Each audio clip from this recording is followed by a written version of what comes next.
विद्यार्थियों, विगत अंक में हमने संबोधो शाकलस्यैव तावनार्षे सूत्र की व्याख्या देखी थी। इस सूत्र को हम पुनः समझने का प्रयास करेंगे। संबुधि निमित्तक ओकार वेद में न पाए जाने वाले इति शब्द के परे होने पर विकल्प से प्रगृह्य संज्ञक होते हैं। उदाहरण हमने देखा था विष्णु इति। विष्णु यह शब्द है।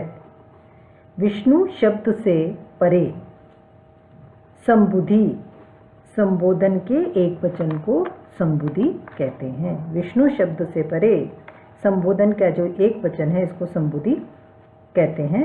इससे परे इति पद लाने से एचो अयवायावः सूत्र से ओकार को, विष्णु के ओकार को अव आदेश प्राप्त था, किंतु प्रकृत सूत्र संबोधौ शाकलस्यैव तावनार्षे सूत्र से प्रगृह्य संज्ञा हो जाने के कारण से यहाँ पर प्रकृति भाव हो जाता है और संधि कार्य नहीं होता है। एचो अयवायावः सूत्र यहाँ प्रवृत्त नहीं होता है। किंतु अन्य आचार्यों के मत में यहाँ प्रगृह्य संज्ञा नहीं होगी। जब प्रगृह्य संज्ञा अन्य आचार्यों के मत में नहीं होगी तो विकल्प से यहाँ पर विष्णु इति में एचो अयवायावः सूत्र से अच इकार परे होने पर ओ को अवादेश होकर विष्णु वहलंत विष्णव इति यह रूप बनता है। विष्णु इति में ओ को जब हम अव कर देंगे तो विष्णु वहलंत का आएगा, विष्णव इति रूप बनता है। लोपः शाकलस्य से जहाँ हम वकार का लोप कर देंगे वहाँ वकार का लोप करने पे तो विष्णु इति रूप बन जाएगा। जहाँ पर हम विकल्प से वकार का लोप नहीं करेंगे वहाँ विष्णुविति रूप बनता है। तो यह सूत्र कह रहा है संबुधि निमित्तक अगर उकार वेद में ना पाए जाने वाले इति शब्द के परे होने पर, यानी ऐसा संबुधि निमित्तक ओकार जो विष्णु का ओकार है, इससे परे यदि वेद में ना पाए जाने वाला इति शब्द परे हो तो विकल्प से प्रगृह्य संज्ञक होते हैं। अब यहाँ पर हमने ये समझ लिया कि विष्णु शब्द से परे संबोधन का जो एक वचन है उसको हम संबुधि कहते हैं, और इससे परे इति पद जो आ रहा है उसको यहाँ पर एचो अयवायावः से अव की प्राप्ति होती है, किंतु इस सूत्र अनुसार यहाँ पर प्रगृह्य संज्ञा हो जाएगी इति शब्द के परे होने के कारण विकल्प से, और यहाँ पर अवादी आदेश नहीं होंगे। किंतु अन्य आचार्यों के मत में प्रगृह्य संज्ञा नहीं होगी तो वहाँ पर हम अवादेश कर देंगे, और अवादेश करके हमारे जो दोनों रूप हैं विष्णु इति और विष्णुविति, ये दोनों रूप निष्पन्न होंगे। विष्णुति रूप तो वहाँ बनेगा जहाँ वकार का लोप शाकलस्य से लोप हो जाएगा। जहाँ वकार का लोप नहीं होगा विकल्प से वहाँ विष्णुविति रूप बनेगा। अब इसी क्रम में हम आगे सूत्र समझेंगे। मय उयो वो वा। मय प्रत्याहार से परे उय निपात को विकल्प करके वह आदेश हो जाता है अच परे होने पर।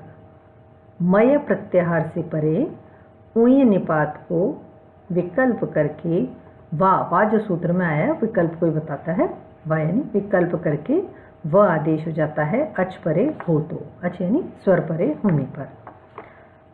रूप बनता है, दो रूप बनते हैं, किम्वुक्तम किमु उक्तम। किम्वुक्तम किमु उक्तम, जब हम इसको विग्रह करेंगे किम उ उक्तम, किम उ उक्तम क्या कहा, किम उ उक्तम क्या कहा। यहाँ किम से परे उय इस एक अच रूप निपात होने से यहाँ किम उ उक्तम, यहाँ पर एक अच रूप उय इस एक अच रूप निपात के परे होने से इस एक अचरूप निपात के होने से निपात एक जनांग सूत्र प्राप्त हो रहा था, किंतु इसका बात करके मैं उई वो वा इस सूत्र से विकल्प से वकार आदेश हो जाएगा और हमारा बनेगा किंवुक्तम। जहाँ विकल्प से वकार नहीं होता है वहाँ पर निपात एक जनांग सूत्र से प्रगृही संज्ञा हो जाएगी और प्रकृति भाव के कारण सवर्ण दीर्घ नहीं होता है। इस प्रकार से किम उक्तम ये दो रूप सिद्ध होते हैं। तो जहाँ पर विकल्प से वकार नहीं होता है वहाँ निपात एक जनांग सूत्र से प्रगृही संज्ञा होकर प्रकृति भाव रहने के कारण से वहाँ पर वैसे ही रूप रहता है किम उक्तम। और जहाँ पर निपात एक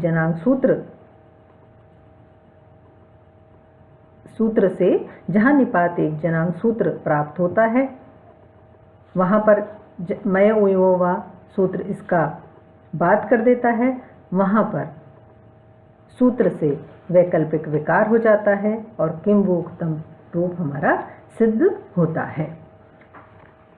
तो कुल मिलाकर सूत्र के कहने का तात्पर्य यह है कि मैं प्रत्याहार से परे यदि उई निपात को विकल्प करके वह आदेश हो जाता है, पर अच परे होना चाहिए और इससे दो रूप बनेंगे किंवुक्तम किमुक्तम। इन दोनों रूपों की सिद्धि हम अगले अंक में और अच्छी प्रकार से समझने का प्रयास करेंगे।